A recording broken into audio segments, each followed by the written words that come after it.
संस्कृत श्रीमद् भागवतम स्कंद प्रथम अध्याय एकादश।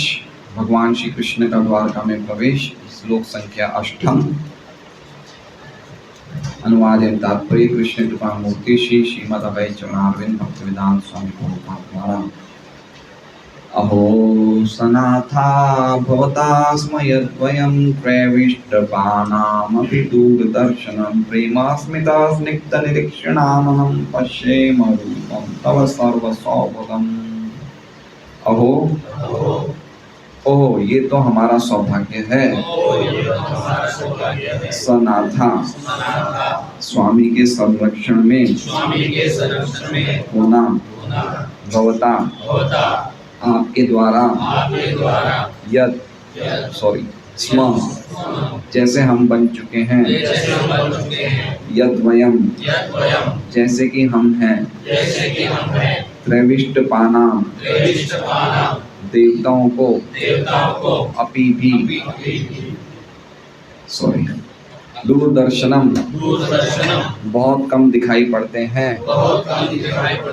प्रेमास्मित प्रेम से हंसता हुआ। स्निग्ध स्नेहपूर्ण। निरीक्षण आननम उस प्रकार से दिखने वाला मुख। पश्येम देखें। रूपम सौंदर्य। तव आपका। सर्व संपूर्ण। सौभगम सौभाग्य। अनुवाद। अहो ये तो हमारा सौभाग्य है कि आज पुनः आपकी उपस्थिति से हम आपके संरक्षण में आ गए हैं, क्योंकि आप स्वर्ग के निवासियों के यहाँ भी कभी कभी जाते हैं। आपके स्मित मुख को देख पाना हमारे लिए अब संभव हो चुका है, जो स्निग्ध चितवन से पूर्ण है। अब हम आपके सर्व सौभाग्यशाली दिव्य रूप का दर्शन कर सकते हैं। ओम अज्ञानतिमिरान्धस्य ज्ञानाञ्जनशलाकया चक्षुरुन्मिलितं येन तस्मै श्रीगुरुवे नमः। श्रीचैतन्यमनोभीष्टं स्थापितं येन भूतले स्वयं रूपगतां मह्यं ददाति स्वपदान्तिकं। रामशिष्टमनुमपि शचिपुत्रमुत्र स्वरूपं रूपं तस्यागतं भूतुरिमातुरिगोष्ठवाटिका राधाकुन्दं गिरिवरं औराधिका माधवाश्यां प्राप्तो निःसृतविकल्पतया श्रीगुरुपरमोऽस्मि। वंदेहं श्रीगुरो श्रीयुतः पदकमलं श्रीगुरुवैष्णवांश्च श्रीरूपं साग्रजातं श्रीरङ्गनाथं सजीवं साद्वैतं सावधूतं परिजनसहितं कृष्णं चैतन्यदेवं श्रीराधा कृष्णपादान् सहितं श्रीशाखां गुरुवैष्णव भगवान की स्मरणाय विघ्नविनाशं अनायासमय निजवाञ्छितपूरां। हरे कृष्ण कृष्ण कृष्ण हरे हरे हरे राम राम राम हरे हरे। तो अद्भुत श्लोक है ये, जिसमें द्वारकावासी तीसरा श्लोक है जो द्वारका की प्रजा भगवान को स्तुति बोल रही है। ठीक है, तीसरा श्लोक है ये। पहला श्लोक क्या था? नतास्मते नाथ सदांग्रि पंकजम विरिंच वैरिंच सुरेंद्र वंदितम। नतास्मते नाथ हम आपके चरणों में नतमस्तक हो रहे हैं। वो चरण कमल सदैव ही ब्रह्मा जी के पुत्र 4 कुमार आदि एवं इंद्र के द्वारा वंदित होते हैं, है ना। परायणम क्षेमम इच्छताम परम, जो व्यक्ति परम क्षेम को चाहता है, परम कल्याण को चाहता है, उनके लिए आपके चरण कमल परम परायण है, सबसे बढ़कर आश्रय हैं। क्यों सबसे बड़े आश्रय? क्योंकि न यत्र काल, इन चरण कमलों पे काल का प्रभाव, न यत्र काल प्रभवेत, काल का प्रभाव नहीं पड़ता है, क्योंकि आप परह प्रभु, आप प्रकृति के 3 गुण दिव्य परमेश्वर हैं। ये उनकी पहली स्तुति थी। और दूसरी स्तुति कल थी जो हमने पढ़ी थी। भवायनस्त्वं भव विश्व भावना त्वमेव माता तसुरत्पतिः पिता त्वं सद्गुरुर्न परमं च दैवतं यस्यानुवृत्त्या कृतिनो बभूविम। कि आप ही विश्व के सृष्टा हैं, विश्व भावना, आप ही हमारे माता हैं, आप ही हमारे सूरत हैं, आप ही हमारे पति हैं, आप ही हमारे पिता हैं, आप ही हमारे सद्गुरु हैं, आप ही हमारे परम आराध्य हैं। और हम आपके चरणों के रास्ते में चलने से कृतार्थ हो गए हैं, है ना। चरणों के रास्ते में चलने का अर्थ हो गया है कि आपके आदेशों का पालन करके हम कृतार्थ हो गए, हम समृद्ध हो गए, हम सफल हो गए, है ना। और इस प्रकार आप हमें आशीर्वाद देते रहिए। भवाय नस्तम, ठीक है, ये हमने कल देखा था। अब कल का श्लोक क्या बोला था, लास्ट लाइन क्या थी, लास्ट लाइन क्या थी, यस्यानुवृत्त्या कृतिनो बभूविम। कि आपके चरणों का अनुसरण करके हम कृतिनो बभूविम, हम बन गए, क्या हो गए, कृतिनो। कृतिनो मतलब हम कृतार्थ हो गए। कृतार्थ मतलब समझ रहे हैं, अर्थ मतलब प्रयोजन, कृत मतलब कंप्लीट हो गया, मतलब उनका अर्थ कंप्लीट हो गया, मतलब हम कृत्यान मतलब हम सफल हो गए। जैसे हम बोले ना आज बहुत अच्छा प्रीति भोज प्रसाद, अरे वाह कृतार्थ हो गए, मतलब हमारा प्रयोजन सफल हुआ। अर्थ मतलब कृतार्थ मतलब अर्थ मतलब प्रयोजन, अर्थ मतलब प्रयोजन, कृत मतलब हो गया, कंप्लीट, है ना। जिस काम के लिए आए थे, भाई प्रसाद लेने आए थे, प्रसाद संपूर्ण कमाल हो गया। जैसे कोई भागवतम क्लास सुनने आया, अरे आज तो क्या क्लास थी, कृतार्थ हो गए, है ना। इस तरह से कृतार्थ मतलब हम जिस काम के लिए आए थे वो पूरा हो गया। तो ऐसे भगवान के लिए द्वारकावासी कह रहे हैं कि आज हम आपके चरणों में चलने से या आपके आदेशों का पालन करने से कृतार्थ हो गए। तो भगवान पूछ सकते हैं, भाई कैसे कृतार्थ हुए, क्या हुआ कृतार्थ, मतलब कैसे कृतार्थ हुए तुम। तो अब ये बता रहे हैं कि किस प्रकार कृतार्थ हुए। समझ रहे, लिंक पता है आपको कैसे। जब हम श्लोकों के बीच में लिंक देखेंगे तो हमारा एक श्लोक से संबंध बन जाएगा, है ना। तो पिछली बार वो बोलते हैं पिछले श्लोक में कि हम कृतार्थ हो गए।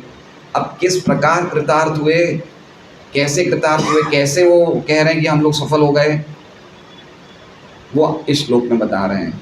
कैसे सफल हुए, आपका रूप देख के। कैसे सफल हुए, आपका इतना सुंदर रूप देख के हम सफल हो गए। हमें और क्या चाहिए, प्रेमी भक्त हैं, हमें क्या चाहिए, आपका रूप देख लिया बस, अभी हमें और कोई चीज बची ही नहीं है। समझ रहे हैं बात को। तो इस प्रकार वो बता रहे हैं, अहो, अहो मतलब कितने सौभाग्य की बात है। तथा आपके सवाल, अहो मतलब कितने सौभाग्य की बात है। अहो सनाथा कि हम सनाथ हो गए। सनाथ मतलब हमारा कोई नहीं था लेकिन अब हम सनाथ हो गए। हमारा कोई नहीं था का अर्थ समझ रहे हैं कि आप थे नहीं, पीछे से आप गए हुए थे हस्तिनापुर, हम तो अनाथ थे। समझ रहे हैं, हम तो क्या थे, लेकिन अब आप आ गए तो हम सनाथ हो गए।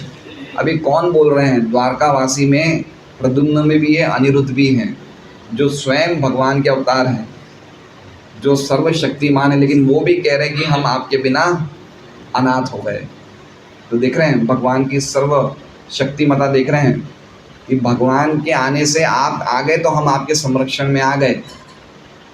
अहो सनाथा, कितने आश्चर्य की बात है कि आज हम सनाथ हो गए।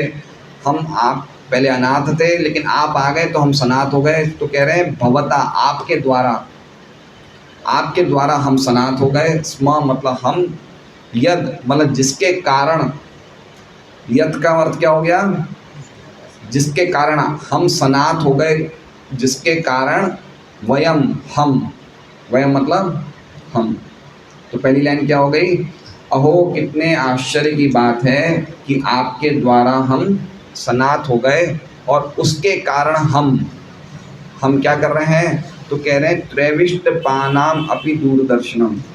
त्रैविष्ट पानाम मतलब जो तीनों लोगों में राज करते हैं, मतलब देवता, देवताओं के लिए भी जो रूप, दूरदर्शनम, दूरदर्शन मतलब जो उनके लिए भी दुर्लभ है रूप, दूरदर्शन। पहले एक दूरदर्शन था हमारा टीवी, दूरदर्शन, दूरदर्शन मतलब समझ है, जिनका दर्शन दूर है, दूर मतलब बहुत मुश्किल है। दूरदर्शन का अर्थ क्या बता रहे हैं प्रभुपाद जी, बहुत कम दिखाई पड़ते हैं, है ना, बहुत कम दिखाई पड़ते हैं। मतलब देवताओं को भी आप हमेशा नज़र नहीं आते हैं, देवताओं के लिए भी आप सुदुर्लभ हैं, या देवताओं के लिए भी आपके दर्शन संभव नहीं है। त्रैविष्ट पानाम अपि दूर दर्शनम। तो क्या लाइन थी पहले, यद वैन, जिसके कारण हम सनात हुए, उसके कारण हम वो रूप देख रहे हैं जो देवताओं के लिए भी मुश्किल है या कम दिखाई पड़ता है। क्या कम दिखाई पड़ता है? तो कह रहे हैं प्रेम स्मित, प्रेम, वो आपका वो रूप जो प्रेम मतलब प्रेम, स्मित मतलब मुस्कान, आपका रूप जो हमेशा प्रेम पूर्ण मुस्कान करता है ना, स्माइल करना लेकिन प्रेम पूर्ण। एक होता है व्यंग्यपूर्ण स्माइल करना, करने गया था ना, रह गया ना बेटा, ये होती है टॉन्ट में स्माइल करना, है ना। जैसे मान लीजिए जैसी माता जी बहुत अच्छा प्रसाद बनाती है, सब्जी बनाती है हमारे लिए सुबह सुबह, एक दिन दूसरी माता जी बनाने आई तो उसमें नमक नहीं डाला, तो जैसी माता जी मन में क्यों रह गई ना, ऐसे ये स्माइल करना, है ना, इसे कहते हैं व्यंग्यपूर्ण स्माइल करना या गुस्से में स्माइल करना। लेकिन ये भगवान कैसे स्माइल कर रहे हैं? प्रेम स्मित, प्रेम से भरी हुई स्माइल कर रहे हैं, है ना। तो हम क्यों कृतार्थ हुए? क्योंकि हम आपका, अब कृतार्थ होने का वो बता रहे हैं क्यों हुए। हम आपका एक तो वो रूप देख रहे हैं जो देवताओं के लिए भी कम दिखाई पड़ता है। कोई ये भी बोल सकता है कि देवता भी तो भगवान का रूप देखते हैं, क्यों देव, है ना, वहाँ पे क्या कहते हैं, वामन देव है ना स्वर्गलोक में, देवता भी तो भगवान का रूप देखते हैं, लेकिन वो रूप नहीं देखते जो हम देख रहे हैं। वो कैसा देख रहे हैं? प्रेम स्मिता। देखिए अगर हम भागवत पढ़ेंगे तो भागवत में कहीं बहुत जगह ऐसा आएगा कि देवता प्रार्थना करते हैं, भगवान प्रकट हो जाते हैं, भगवान प्रकट हो जाते हैं, उनकी जो समस्याएं थी वो बोल देते हैं और भगवान वापस अंतर्धान हो जाते हैं। वो समस्या सुनते हैं, उसका निराकरण करके वापस चले जाते हैं। तो इस प्रकार आप हमें दर्शन नहीं दे रहे हैं। आप कैसे दे रहे हैं? आप प्रेम स्मित। इसलिए द्वारका के भक्त लोग की जो स्थिति है वो इतनी अद्भुत है कि वो भगवान से कुछ मांग ही नहीं रहे हैं, वो खाली देख के खुश हो रहे हैं। देवता भी दर्शन करते हैं भगवान के, लेकिन उनकी हृदय में कुछ इच्छा होती है मांगने की, है ना, कुछ इच्छा होती है, इच्छा मांगते हैं, पूर्ति हो जाती है, बस चले जाते हैं भगवान। जैसे दक्ष प्रजापति के सामने भी भगवान प्रकट हुए थे, राजा नाभि के सामने भी भगवान प्रकट हुए थे, कर्दम मुनि के सामने भी भगवान प्रकट हुए थे। उनकी जो इच्छा थी, कर्दम मुनि ने कहा कि भाई मुझे एक स्त्री की आवश्यकता है, वो पूरी करके भगवान चले गए। तो आप ऐसे देवताओं को दर्शन देके चले जाते हो, ऐसे हमारे साथ नहीं कर रहे। क्यों? क्योंकि आप तो प्रेम स्मित, प्रेम से मुस्कान दे रहे हो हमें, और क्या कर रहे हैं? स्निग्ध निरीक्षणाननम। स्निग्ध मतलब अनुराग से, स्निग्ध मतलब जैसे कहते हैं ना, ये स्निग्ध, स्निग्ध मतलब आयु सत्व बल आरोग्य सुख रस्या स्निग्धा। सतोगुणी भोजन में भी आता है गीता जी में, आयु सत्व बल आरोग्य सुख प्रीति विवर्धना रस्या स्निग्धा। स्निग्धा, स्निग्धा मतलब चिकनाहट, है ना, जैसे फलकों में घी लगा रहता है, चिकने, है ना। तो आपकी जो स्माइल है उसमें आपका जो देखना है वो कैसे है? चिकनाहट, मतलब बिल्कुल रसीला देख रहे हैं, स्नेह से देख रहे हैं आप। स्निग्ध निरीक्षणा, निरीक्षणाना मतलब देख रहे हैं, स्नेहपूर्ण तरीके से आप देख रहे हैं। आनंदम, आनंद मतलब आपका जो मुखमंडल है वो बड़ा स्नेहपूर्ण तरीके से देख रहा है। तीन चीज हुई। पहला क्या है? देवताओं के द्वारा दुर्लभ है। दूसरा प्रेमपूर्ण मुस्कान। तीसरा आप स्नेह भरी नजरों से, प्रभुपाद जी क्या दे रहे हैं मीनिंग, क्या दे रहे हैं? स्निग्ध चितवन। चितवन मतलब दृष्टि, चितवन क्या है? दृष्टि। और स्निग्ध मतलब चिकनी या प्रेम से भरी हुई या स्नेह से भरी हुई। तो आपकी दृष्टि कैसी है? स्नेह से पूर्ण है, स्नेह से आपकी दृष्टि पूर्ण है। इसलिए भगवान जब भी देखते हैं उनमें स्नेह की दृष्टि होती है, ठीक है। तो ये तीसरा हुआ। और चौथा क्या कह रहे हैं? पश्येम रूपम तव सर्व सौभगम। मैं आपका वो रूप देख रहा हूँ, तव आपका, पश्येम मतलब देख रहा हूँ, रूप मतलब रूप, सर्व सौभगम, सर्व सौभगम मतलब सर्व सौभाग्यशाली दिव्य रूप का दर्शन कर रहा हूँ। मतलब आपके पूरे सभी अंग जो हैं सौंदर्य से पूर्ण है और पूरे शरीर के सभी अंगों को मैं दर्शन कर रहा हूँ। ठीक है, मैं दर्शन कर रहा हूँ, हम दर्शन कर रहे हैं, सभी द्वारका के जो वासी थे सभी बोल रहे हैं ना कि हम आपके वो रूप का दर्शन कर रहे हैं। तो ये रूप जो दर्शन भगवान दे रहे हैं, ये कैसे दे रहे हैं? हमेशा दे रहे हैं द्वारका वासियों को। स्वर्ग लोक के देवताओं की तरह ऐसा नहीं कभी कभी, और कभी कभी भी स्वर्ग लोक के देवता को अगर भगवान दर्शन भी देते तो ये इस पोज में नहीं देते जिस पोज में ये देते हैं। ठीक है, पोज देखिए, पोज क्या है? प्रेम पूर्ण मुस्कान, स्निग्ध चितवन है और सभी शरीर के दिव्य अंगों का दर्शन कर रहे हैं। इसलिए हम कृतार्थ हो गए। समझ गए आप लोग क्यों कृतार्थ हुए? इसलिए हम कृतार्थ हो गए।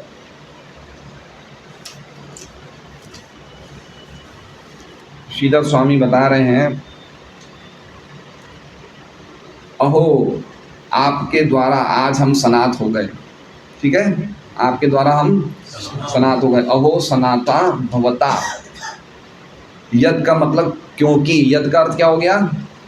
यद है ना, यद वयम, यद मतलब क्योंकि आपका स्वरूप जो हम दर्शन कर रहे हैं वो तीनों भुवनों में रहने वाले देवताओं के लिए भी दर्शन दुर्लभ है।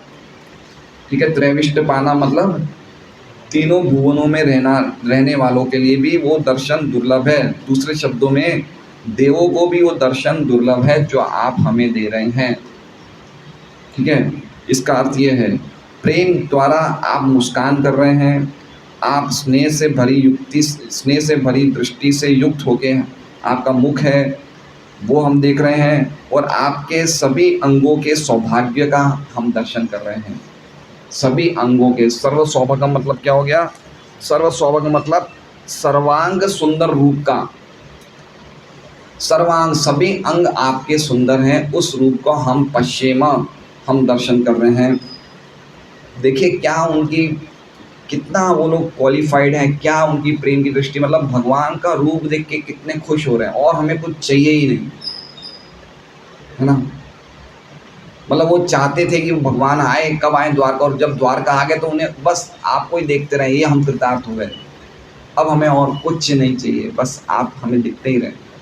तो ये द्वारका के वासियों का सौभाग्य है कि द्वारका में जो झाड़ू मारने वाले हैं या जो लारी गल्ले वाले भी हैं वो भी भगवान को देख रहे हैं, और वो भी इस पोज में देख रहे हैं भगवान को, जो भगवान देवताओं के लिए भी दुर्लभ है। देवताओं की तो बात दूर है, महाविष्णु के लिए भी दुर्लभ है। याद है महाविष्णु क्या किया? महाविष्णु भी भगवान के इस रूप को देखना चाहते थे, और इसलिए उन्होंने एक ऐसा कार्य किया जो कोई भी, जो भगवान कभी करते नहीं है। क्या कार्य किया उन्होंने? एक ब्राह्मण को दुख दिया। भगवान तो नमो ब्रह्मण्य देवाय है ना, ब्राह्मणों के देवता हैं, लेकिन भगवान को देखने की क्या इच्छा थी। यद्यपि महाविष्णु ऐसा बोलते हैं कि आप और अर्जुन मेरे अंश हैं। जब भगवान जाते हैं अर्जुन को लेके महाविष्णु के पास, महाविष्णु बोलते हैं कि आप और अर्जुन मेरे अंश हैं, लेकिन मुझे आपको देखने की बहुत इच्छा थी। तो अर्जुन समझ गए, बोले कि ये एक तरफ तो कह रहे अंश हैं और दूसरी तरफ देखने की इच्छा, तो भाई भगवान को अपने अंश को देखने की क्या इच्छा होगी? क्यों इतने लालायित हैं भगवान को, महाविष्णु को रूप देखने का, और इतने लालायित हैं कि खुद आते थे द्वारका में और ब्राह्मण के बच्चे को किडनैप करते थे, इतने लालायित हैं। तो ये बताता है कि महाविष्णु को भी ये रूप बार बार नहीं दिखता है जो रूप द्वारका के वासियों को दिख रहा था। इसलिए भगवान महाविष्णु को रूप देखने के लिए उनको किडनैप करते हैं, ब्राह्मण के बच्चों को, और ब्राह्मण के बच्चों को लेने के लिए अर्जुन के साथ भगवान जब जाते हैं तो रूप दर्शन करते हैं। ये 10वें स्कंद के 89 चैप्टर में पूरा विवरण है ब्राह्मण के बच्चों का, 10वें स्कंद के 89वें अध्याय में। अब देखिए आप, इस प्रकार के ये जो अद्भुत स्तुतियाँ हैं, इस प्रकार के श्लोकों का अगर हम लर्न कर लें, और लर्न करने के बाद, कंठस्थ करने के बाद, अगर हम महामंत्र का जब सुबह सुबह माला करते हैं इसका हम मेडिटेशन करके, इसका हम स्मरण करके हम वो बोलते तो हमारी माला में कितना स्वाद आ जाएगा। भगवान क्या वो नाम को स्वीकार करेंगे, है ना। कितना प्रेम स्मित स्निग्ध निरीक्षणाननम तव सर्व सौभगम पश्चिम। हम आपके सर्व सौंदर्यमय शरीर के दिव्य अंगों का दर्शन कर रहे हैं, आपकी प्रेम स्मित देख रहे हैं। यही तो हमारा अल्टीमेट, हमारा उद्देश्य भी तो यही है कि भगवान के दर्शन देखने से कृतार्थ हो जाना चाहिए हमें। ये हमारी असली स्थिति हमारी है, ये द्वारकावासियों की स्थिति तो है ही है, लेकिन हम सभी तो भगवान के अंश हैं, तो हमारी भी ये स्थिति होनी चाहिए।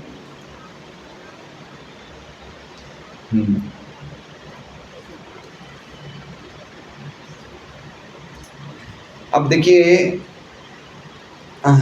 विजय ध्वज तीर्थ आचार्य हैं, शायद रामानुज संप्रदाय के हैं, उन्होंने दूरदर्शनम का अर्थ क्या बताया है। दूरदर्शनम मतलब यद्यपि भगवान हमारे हृदय में रहते हैं, तो एक तरह से हमारे हृदय में रहते हैं, लेकिन फिर भी क्या कहा गया है, दूरदर्शनम। दूरदर्शनम मतलब हृदय में होने के बावजूद भी उनके दर्शन का अभाव है। मतलब पॉइंट ये कहना चाहते हैं कि भगवान के दर्शन की कमी नहीं है, हमारे योग्यता की कमी है। किसकी कमी है, हमारी योग्यता की कमी है। तो क्यों कर रहे हैं, क्यों कमी है योग्यता की, तो कह रहे हैं जिसके पास तपस्या की संपत्ति का अभाव है उसके लिए भगवान दूरदर्शन है। जिसके पास, क्या कह रहे हैं वो आचार्य विजय ध्वज तीर्थ, जिनके पास तपस्या की संपत्ति का अभाव है उसके लिए भगवान नहीं दिखते। इसलिए जो हम सुबह उठ रहे हैं, हरे कृष्णा कृष्णा कृष्णा हरे हरे, हरे राम राम राम हरे, ये हम तपस्या में एक एक अपने तपस्या के अकाउंट में एक एक बूंद डाल रहे हैं। जब ये तपस्या का अकाउंट पूरा भर जाएगा तब भगवान दिख जाएंगे। भर जाएगा मतलब भरता नहीं है, भगवान को देखने के बाद भी नाम तो चालू ही रहता है, भगवान को प्रेम करने के बाद भी हमारा हरि नाम चालू ही रहेगा। लेकिन पॉइंट ये है कि अभी हमारी जो वास्तविकता वो है कि हम भौतिक जगत के रूपों में आसक्त हैं, भगवान के रूप में हमारी आसक्ति नहीं है। क्यों, क्योंकि तपस्या के संपत्ति का अभाव है,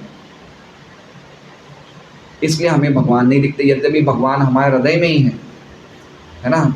जैसे जैसे मान लीजिए कभी कभी वो पहले वो एंटीना चलते थे तो एंटीना घुमाते थे, एंटीना घुमाते थे तो सिग्नल पकड़ लेता था। तो ऐसा नहीं कि सबके घरों में आ रहा है तो हमारे घर में भी तो आना चाहिए ना, लेकिन कुछ सिग्नल की प्रॉब्लम है। तो उसी प्रकार से हमारी योग्यता की कमी, बाकी भगवान तो हमेशा दिखने को तैयार ही है। ठीक है,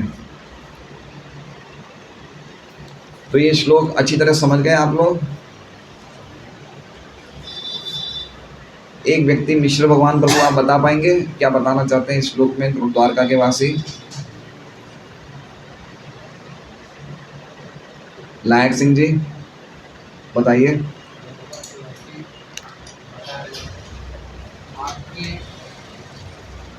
हम दर्शन करके नाथ हो गए, नाथ थे जनाथ हो, और आपके दर्शन देवताओं के लिए मुश्किल है जो हम आपके दर्शन कर पाए। दृष्टि लाइन में आपके प्रेम को दृष्टि यानी रस भरी प्रेम भरी जो आपकी जीवन शक्ति अंग कांति है उसका हम दर्शन कर। दृष्टि, आपकी स्नेह से भरी हुई दृष्टि और आपकी प्रेमपूर्ण मुस्कान और आपके सभी दिव्य अंकों का हम दर्शन कर रहे हैं। जो आपका सभी जो दिव्य स्वरूप है, सौभाग्यशाली स्वरूप का हम दर्शन कर रहे हैं, इसलिए हम कृतार्थ हो गए।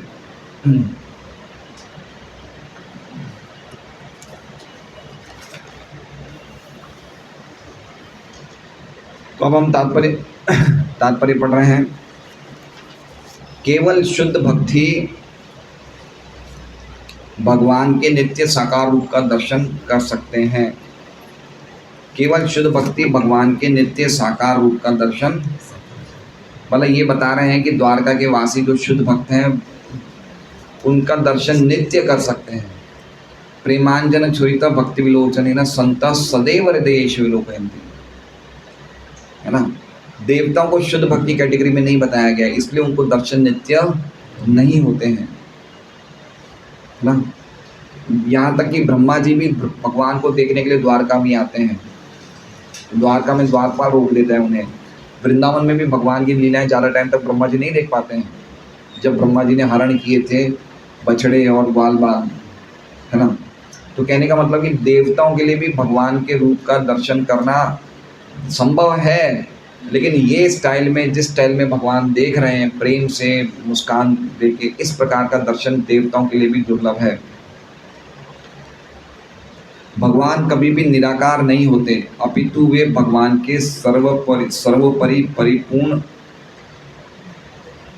भगवान कभी भी निराकार नहीं होते, अपितु वे भगवान के सर्वोपरि परिपूर्ण व्यक्तित्व है। अच्छा ठीक है, भगवान के सर्वोपरि परिपूर्ण व्यक्तित्व है, मतलब क्या मतलब इसका?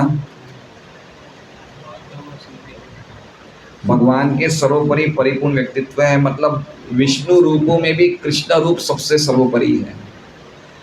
समझ रहे हैं? भगवान के अनेक अवतार हैं, नृसिंह अवतार है, वामन देव हैं, और मत्स्य अवतार है, नाना प्रकार के अवतार है, लेकिन उनमें भी जो भगवान का, कृष्ण का जो रूप है वो सर्वोपरि है। सर्वोपरि मतलब समझ रहे हैं? ये गीता जी में भी 18वें अध्याय के 65 या 66वें श्लोक में आया था कि भगवान का वो रूप क्या है। यद्यपि नारायण भी भगवान ही है, लेकिन कृष्ण पे ही हमें ध्यान लगाना चाहिए। प्रभुपाद जी कह रहे हैं नारायण में भी वो भी भगवान ही है, कोई दिक्कत नहीं है, लेकिन कृष्ण का जो रूप है वो कौन सा है? सर्वोपरि है। सर्वोपरि मतलब अल्टीमेट, जिन्हें भक्तिमय सेवा के द्वारा साक्षात देखा जा सकता है, और जो स्वर्ग के निवासियों के लिए भी दुर्लभ है। कहाँ लिखा है श्लोक में? त्रैविष्टपानाम अपि दूरदर्शनम। जब ब्रह्मा जी तथा अन्य देवता भगवान कृष्ण के पूर्ण अंश भगवान विष्णु से परामर्श लेना चाहते हैं तो उन्हें क्षीर सागर के तट पर जाकर प्रतीक्षा करनी पड़ती है। हम बता रहे हैं कि देवताओं के लिए भी कैसे दुर्लभ है, कुछ एग्जाम्पल्स बता रहे हैं प्रभुपाद जी। सबसे पहले तो कह रहे हैं भगवान कृष्ण के पूर्ण अंश। पूर्ण अंश का अर्थ क्या होता है? पूर्ण अंश मतलब भगवान से शक्ति में बराबर है ना। स्वांश मतलब जितने भी विष्णु तत्व हैं भगवान से शक्ति में बराबर है। रूपों में थोड़ा सा डिफरेंस है, लेकिन शक्ति में बराबर है। भगवान विष्णु से परामर्श लेना चाहते हैं तो उन्हें क्षीर सागर के तट पर जाकर प्रतीक्षा करनी पड़ती है, जहां भगवान विष्णु श्वेत द्वीप में शयन कर रहे होते हैं। ठीक है, ये एग्जाम्पल याद है कहाँ हुआ था ऐसा? ऐसा कब हुआ था? जब उन्होंने प्रतीक्षा करी, क्षीर सागर पे गए थे। कुछ याद आ रहा है भागवतम पढ़ के? हैं? जब धरती माँ गाय का रूप लेके आती है ब्रह्मा जी के पास, तो ब्रह्मा जी सभी देवताओं के साथ माँ धरती के साथ जाते हैं कि इन पे बहुत ज़्यादा भार है, अत्यधिक सेना का भार है। तो कहाँ जाते हैं ब्रह्मा जी? सब देवताओं को, धरती माँ को लेके क्षीर सागर पे जाते हैं। बस वहाँ तक ही जा पाते हैं, भगवान के दर्शन नहीं कर पा रहे हैं वो। और फिर एक आवाज़ का ट्रांसमिशन होता है कि मैं बहुत जल्दी प्रकट होने वाला हूँ, सभी देवताओं को बोलो कि वो यदुवंश में प्रकट हो जाए। 10वें स्कंद का है ये, 10वें स्कंद का पहला अध्याय है। तो भगवान ने दर्शन नहीं दिया, क्या दिया? खाली ध्वनि दे दी कि मैं बहुत जल्दी आने वाला हूँ। तो ये बता रहे हैं प्रभुपाद जी कि देवता क्षीर सागर तक पहुँच गए। क्षीर सागर, क्षीर मतलब दूध, दूध होता है, खीर होती है, दूध होता है ना। क्षीर, क्षीर मतलब दूध, दूध का सागर, दूध के सागर के तट पे पहुंच गए, लेकिन और ज़्यादा आगे तक नहीं जा सकते थे वो। वहाँ पे खड़े होकर उन्होंने प्रार्थना करी, प्रार्थना करके भगवान ने उनकी प्रार्थनाएं सुनी और उन्होंने आदेश दे दिया, लेकिन दर्शन नहीं दिया। वो इसलिए बता रहे हैं त्रैविष्टपानाम अपि दूरदर्शनम, जहाँ भगवान विष्णु श्वेत द्वीप में शयन कर रहे होते हैं। ये क्षीर सागर तथा श्वेत द्वीप ग्रह इस ब्रह्मांड के अंतर्गत वैकुंठ लोक की प्रतिकृतियां हैं। तो ये श्वेत द्वीप और ये जो क्षीर सागर है, एक द्वीप का नाम है, जैसे कहते हैं एक क्षीर सागर में श्वेत द्वीप है। द्वीप मतलब आइलैंड, है ना। आइलैंड का अर्थ क्या होता है कि चारों तरफ समुद्र है, बीच में एक टापू जैसा है। तो भगवान कहाँ है? क्षीर सागर में, श्वेत द्वीप में। तो ये क्या बता रहे हैं प्रभुपाद जी? ये ब्रह्मांड के अंतर्गत वैकुंठ लोक है, मतलब है इस भौतिक जगत में, लेकिन क्या है ये? वैकुंठ लोक की प्रतिकृतियाँ। प्रतिकृतियाँ मतलब रेप्लिका, मतलब है वैकुंठ जगत, वैकुंठ लोक की धाम है, लेकिन भगवान ने अपनी शक्ति से इन्हें इस भौतिक जगत में प्रकट कर दिया है।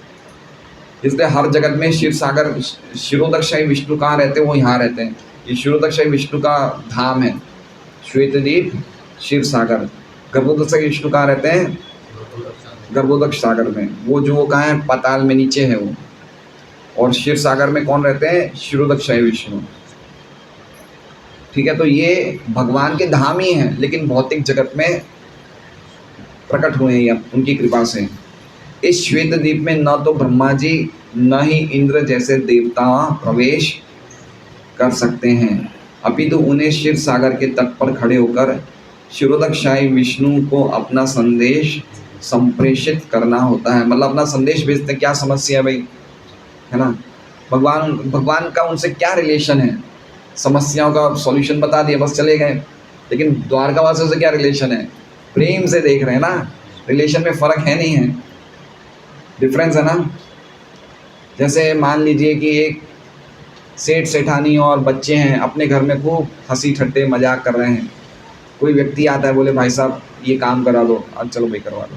वापस वो अपने परिवार के साथ घुल मिल जाते हैं, है ना। तो उसमें उन्होंने कृपा करी, लेकिन वो कृपा में क्या प्रेम नहीं है? कर दी कृपा, चलो ठीक है।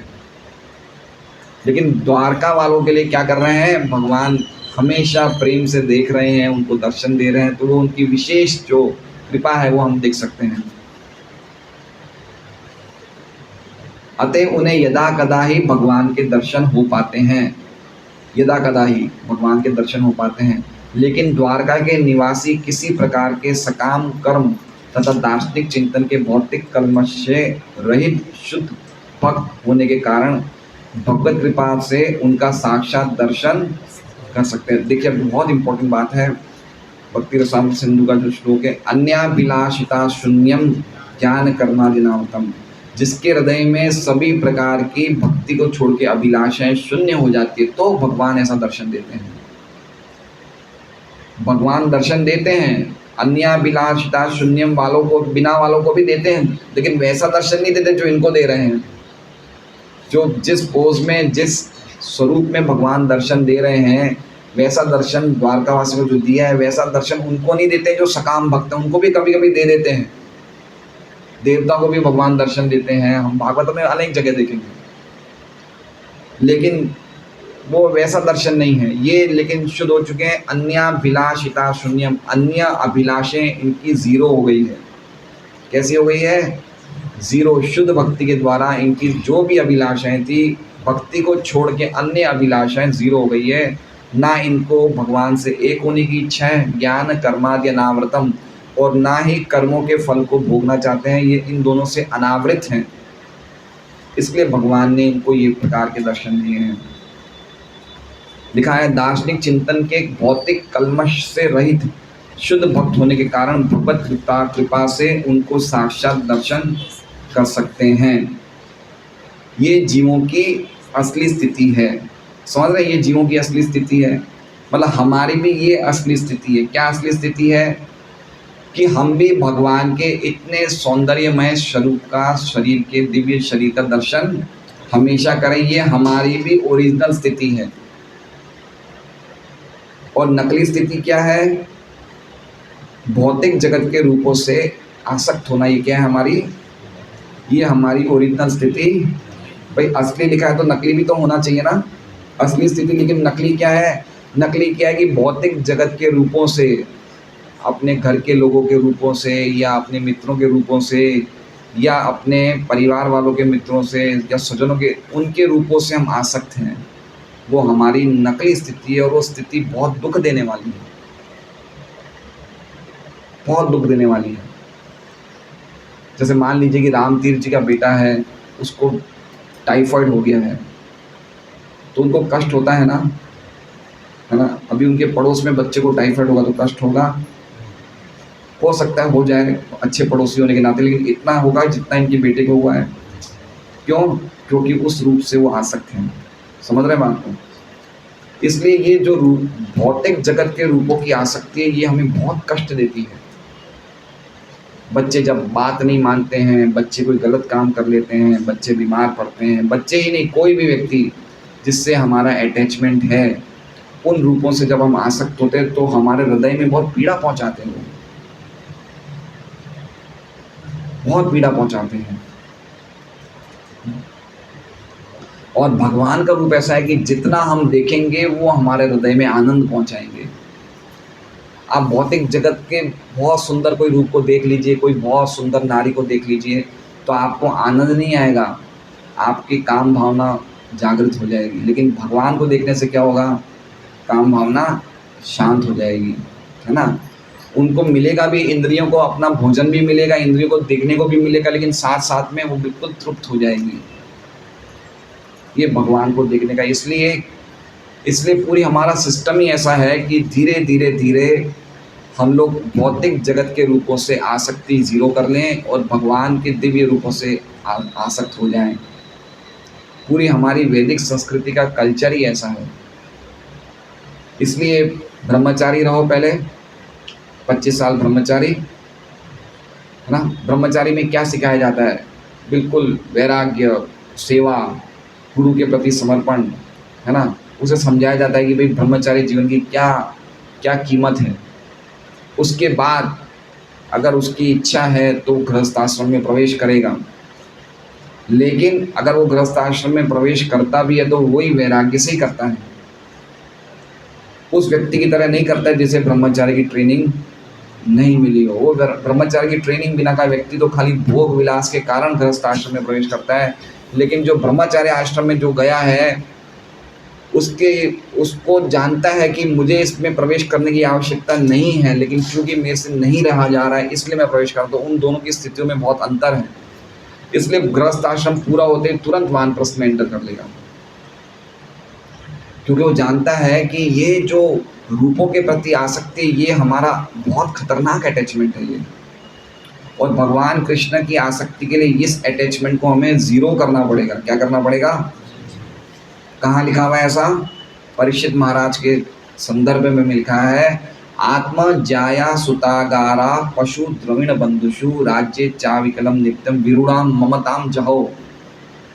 आत्मा शरीर, जाया पत्नी, सुता बच्चे, आगारा घर, पशु डोमेस्टिक एनिमल्स, द्रविण धन, बंधुषु रिश्तेदार, राज्य इतना बड़ा राज्य, चाविकलम, चाविकलम मतलब ऐसा राज्य जो समृद्ध हो रहा था, कोई भी उसमें कोई प्रकार की समस्या नहीं थी, है। चाविकलम नित्यम, विरूढ़ाम, विरूढ़ाम मतलब जो गहरी, विरूढ़ मतलब समझते हैं, जैसे एक बहुत पुराना वृक्ष होता है बरगद का, उसके जो जड़ होते हैं कहाँ होते हैं? पूरे ज़मीन में फैल जाती है ना। तो ये जो आसक्ति की जड़ें फैली है, ये शुरू कहाँ से होती है? स्त्री पुरुष के आकर्षण से, है ना। स्त्री पुरुष में पूरे जगत में, खाली मानव समाज में ही नहीं, पशु समाज, पक्षी समाज, सब लोग स्त्री पुरुष के प्रति आकर्षित है, पुरुष स्त्री के प्रति आकर्षित है। और जब ये दोनों आपस में मिल जाते हैं तो आकर्षण और टाइट हो जाता है। हृदय ग्रंथि आहू, ये हृदय में क्या बन जाती है? गांठ बन जाती है। फिर क्या चाहिए? अतो गृह, अब मेरी स्त्री आ गई, अब मुझे क्या चाहिए? घर चाहिए। स्त्री बोलेगी 1 बेडरूम नहीं चलेगा, 3 बेडरूम लो, हमें क्या लेना पड़ेगा? 3 बेडरूम। खर्चा ज़्यादा होगा तो क्या है? क्षेत्र, क्षेत्र मतलब भाई वैदिक काल में तो खेती होती थी तो ज़मीन चाहिए खेती करने के लिए, तो थोड़ा सिस्टम सही था जिसमें खेती करने में एक सरलता से पैसा धन वन मिल जाता था, खेती मिल जाती थी। अब क्या हो गया है? क्षेत्र का अर्थ क्या हो गया है? नौकरी या फिर व्यापार। और आप सबको बताने की ज़रूरत नहीं कि नौकरी और व्यापार में कितना कंपटीशन है आज की तारीख में। तो पहले क्या हो गया? पहले गृह हुआ, फिर क्षेत्र, गृह क्षेत्र सुताप्त, अब घर बना दी, अब बच्चा तो दो, है ना। इसलिए चाणक्य पंडित क्या बोलते हैं, पुत्रहीनम गृह शून्यम, बिना बच्चे के ग्रह कैसा है, शून्य, कोई घर का मतलब ही नहीं है, तो फिर बच्चा चाहिए। सुताप्त, और बच्चा चाहिए तो कोई दोस्त चाहिए, संबंधी चाहिए। क्यों चाहिए भाई, हम अपना खर्चा करें तो किसी को बताएं तो सही, हमारे वैभव को किसी को तो बताएं कि हम क्या हुए हैं, है ना। आजकल होता है ना, बड़े बड़े शादियाँ होती, क्यों भाई, देखो हमने कितना खर्चा किया है, तो उसके लिए हमें कोई लोग चाहिए बताने के लिए। तो हमने जब लोग इकट्ठे करते तो क्या चाहिए, वित्तेर, फिर हमें धन चाहिए, धन के बिना बिल्कुल ही सब कुछ शून्य है। बेटे के बिना घर शून्य, लेकिन धन के बिना सब कुछ ही शून्य है। तो इस प्रकार एक स्त्री पुरुष के आकर्षण से, घर से आकर्षण, जमीन से आकर्षण, बच्चे से आकर्षण, संबंधियों से आकर्षण, धन से आकर्षण, जनस्य मोह, और ये जनस्य, ये हम सबका मोह है, जो मोह अयम अहम ममेति, और ये क्या उत्पन्न कर लेता है, ममता। ममता मतलब मैं और मेरा। इसलिए एक छोटा सा लाइन है कि हमें ये हमारी जीवों की असली स्थिति, लेकिन कितना गहरा अर्थ है, अभी हमारी नकली स्थिति में जी रहे हैं हम लोग। इसलिए इस आकर्षण को वापस, जो हमने डुप्लीकेट कृत्रिम रूप से उत्पन्न किया है, इस आकर्षण को वापस जीरो करने के लिए और भगवान को वापस स्वाभाविक स्थिति में आने के लिए भगवान के रूपों से आकर्षण करना पड़ेगा हमें। तो जितना ज़्यादा भगवान के दिव्य रूप से आकर्षण होगा, श्रीमद् भागवतम से आकर्षण होगा, भक्ति में आकर्षण होगा, तो धीरे धीरे धीरे हम लोग वापस अपनी नॉर्मल असली स्थिति में आ जाएंगे। तो ये जीवों की असली स्थिति है, और भक्ति में सेवा के द्वारा अपनी स्वाभाविक तथा आध्यात्मिक जीवन दशा को जागृत करके प्राप्त की जा सकती है। तो देखिए, प्रभुपाद जी क्या चाहते हैं कि हम लोग ऐसी स्थिति में आए जहाँ पे हम भगवान के ऐसे सुंदर स्वरूप का हमेशा दर्शन कर सकें।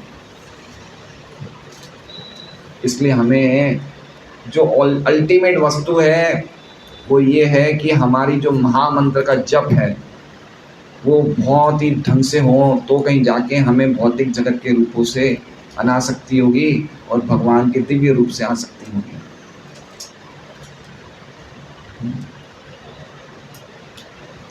हरे कृष्णा।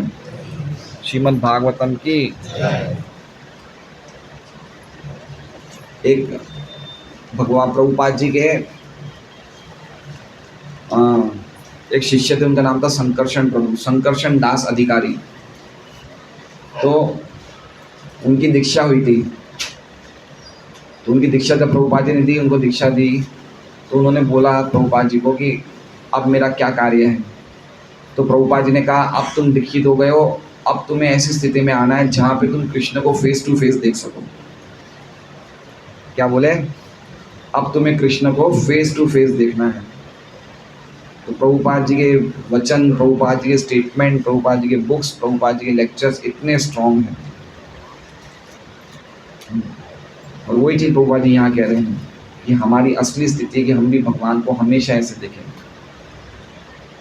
हरे कृष्ण।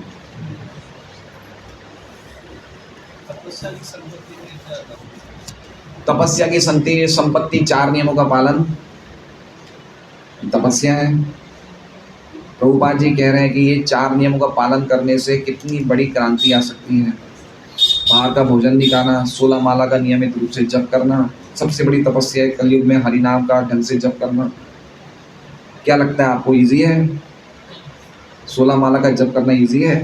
निरपराध पूर्वक, अपराध पूर्वक बात नहीं कर रहे हैं, निरपराध पूर्वक बात कर रहे हैं। क्या तपस्या चाहिए? हिमालय की गुफाओं में जाना आसान है, लेकिन 16 माला का निरपराध पूर्वक जप करना इतना मुश्किल नहीं, आसान नहीं है। तो ये असली तपस्या है कि रोज हरि नाम को कंसंट्रेशन से करना है, रोज ध्यान से करना है, रोज इतने कंसंट्रेशन से करना है कि हमें लगना चाहिए कि अगर हम मेरा 1 मिनट के लिए भी मन इधर चला गया तो वापस को खींच के लाओ। ये तपस्या की संपत्ति है। मन करेगा हमारा मैथुन की तरफ जाने के लिए, मन करेगा बाहर का खाने के लिए, मन करेगा टीवी देखने के लिए, मन करेगा पेपर पढ़ने के लिए। तो इन चीज़ों को कंट्रोल करना ये तपस्या है, इंद्रियों का संयम करना ये कंट्रोल ये तपस्या है। और ये सब ईज़ी हो जाएगा अगर हमारा हरे कृष्ण महामंत्र का जप बहुत ही अच्छी क्वालिटी में होगा तो। और अगर अच्छी क्वालिटी में नहीं होगा तो फिर हमें नाम भी चाहिए, पूजा भी चाहिए, प्रतिष्ठा भी चाहिए, लाभ भी चाहिए, हमें हर तरह की इज्जत चाहिए। भक्ति में आने के बावजूद